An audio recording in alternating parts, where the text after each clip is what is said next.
Kenalin dong nama, prodi, dan angkatan lu. Halo, kenalin aku Sajna dari Desain Interior 21. Nama gue Kijot, gue dari Desain Komunikasi Visual tahun 2021. Oke, hai Kijot. Dengan Ciki dari Kritex Oke. 21. Nama gue Narentias Montana dari Prodi Seni Rupa Murni angkatan 2022. Oke, hai. Hai. Gimana sih tanggapan lo kalau anak FSRD itu cenderung eksentrik dan gak ikutin norma umum? Kalau yang eksentrik itu paling gara-gara we actually know ourselves. Dan kalau misalnya yang bagian gak ngikutin norma umum, ya buat apa nggak sih?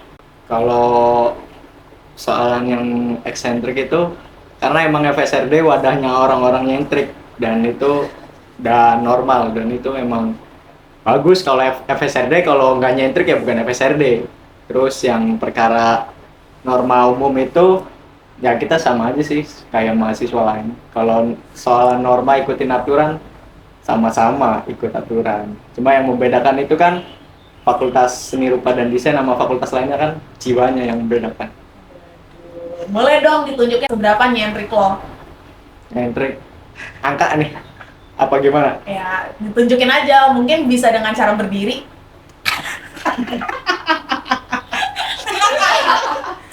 Ini nyentrik gua. Oke. Oke, menurut gua anak-anak seni di FSRD itu emang punya jiwa kebebasan gitu, dan mereka tuh menggunakan nilai nyentriknya gitu dalam segi outfit tuh untuk menunjukkan kalau ini gue gitu loh. Jadi mereka lebih cenderung eksentrik dan nyentrik, dan itu menurut gua menjadi ciri yang unik juga sih sebagai anak FSRD gitu. Kalau misalkan kayak FSRD itu nyentrik itu mungkin sebenarnya orang nyentrik itu sebenarnya semua orang tuh bisa nyentrik gitu kan. Cuman emang kalau misalnya FSRD itu emang berani nunjukin kalau mereka tuh beda gitu loh. Jadinya mungkin kelihatannya kayak FSRD itu nyentrik, padahal sama aja kayak kalian semua. Cuman kalian kan nggak ke-expose. Terus kalau misalkan nggak umum, menurut aku anak FSRD itu ya umum-umum aja. Cuman kan normanya tuh umum aja. Cuman kita punya norma FSRD, yaitu kita berani jadi diri kita sendiri dan kita juga nggak peduli sama orang lain. Asal masih baik, asal masih normanya masih sopan. Ada gak sih stereotip positif anak FSRD yang menurut lo harus lebih dikenal?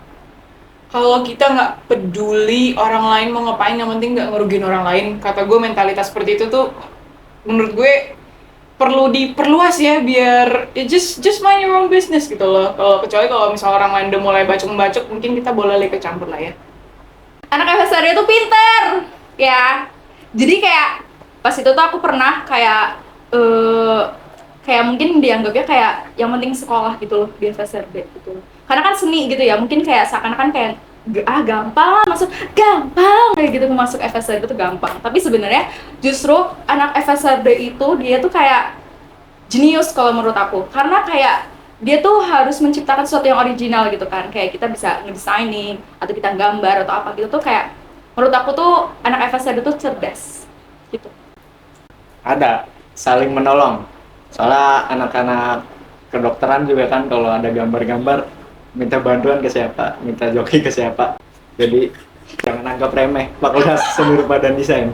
Anak FSRD itu tadi cerdas, kritis, dan pokoknya jangan pandang sebelah mata di anak FSRD. Apalagi yang untuk beberapa oknum yang bilang, oh FSRD cuma modal gambar gitu. Padahal kita juga belajar bagaimana proses produksi dari awal sampai akhir, belajar bagaimana manajemen pasar, konsumen, dan segala macam. Jadi nggak cuma menggambar doang gitu loh. Kita banyak aspek-aspek yang harus dipikirkan lagi gitu teman-teman. Bener gak sih anak seni itu ateis? Allahu Akbar. Enggak. Ada mungkin yang ateis tuh ada juga yang beragama, pasti juga banyak ya. Jadi menurut aku jangan digeneralisasi kalau misalkan FSRD itu ateis.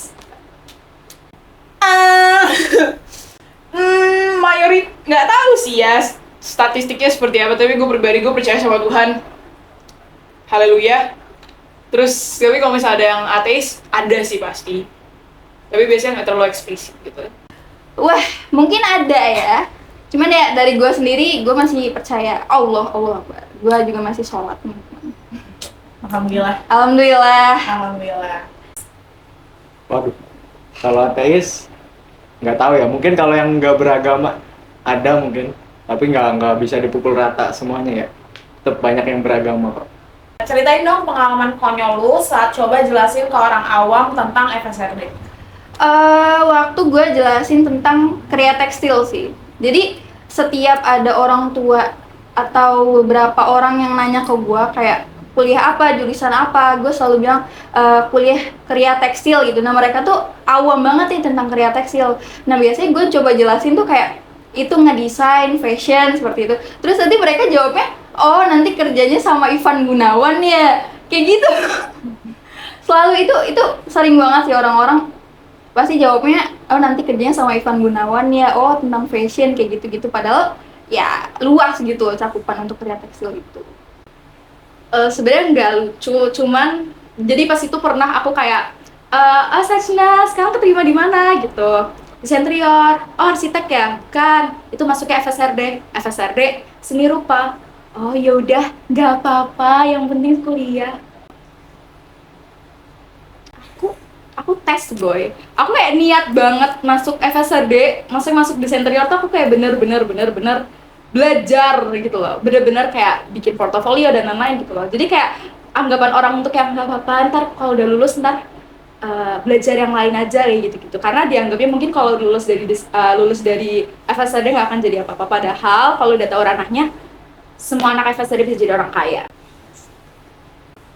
FSRD sekolah cuma gambar-gambar, itu yang paling lucu karena waktu itu pernah jelasin sedikit kenapa masuk seni, mau gampangnya doang ya cuma gambar-gambar, padahal kan di mata kuliah seni rupa murni ada proyeksi dan perspektif. Itu waduh susah, kalau kalian ngeremehin coba matkul proyeksi dan perspektif.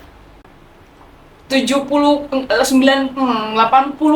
orang yang nanya ke gue jurusan lo apa, ketika gue jawab di kafe itu mereka kayak, itu jurusan apa ya mbak? Terus gue desain komunikasi visual. Ngapain ya mbak? Dan kebanyakan tuh kayak gitu. Sebenarnya tuh nggak yang terlalu lucu sih, but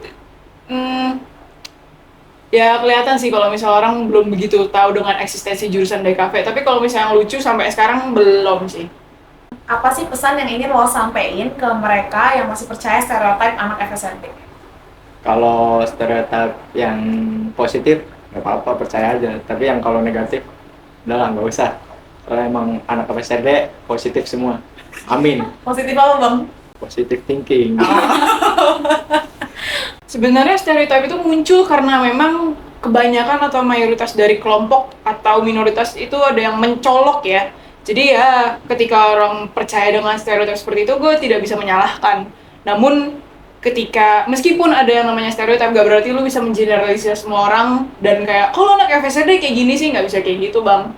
Lu harus tetap menerima kalau misalnya manusia itu kompleks dan jangan pernah menggeneralisir suatu kelompok. Gitu aja sih. Ya tadi jangan pandang sebelah mata anak-anak FSRD. Anak-anak FSRD itu cerdas-cerdas, baik-baik, welcoming lu, mau lu berpakaian senyentrik apa, sehewa apa, sesilau apa, ya kita welcome aja kalau selama lu nyaman berpakaian seperti itu ya mengapa tidak. Intinya anak FSRD itu sama aja sebenarnya sama orang-orang mahasiswa lainnya juga, cuman mungkin emang FSRD kan anak seni ya, mungkin mereka berani berekspresi, mereka colorful, mereka berkarakter, dan itu tuh kelihatan jelas gitu loh. Dan mereka nggak ada keraguan untuk nutup-nutupin, untuk kayak nggak nutup-nutupin karakter mereka gitu. Jadi, yaudah biasa aja sih sama anak FSRD, apa sih? Dan anak FSRD bisa sukses. Oke, itu aja pertanyaannya. Thank you Sajna. Oke, thank you.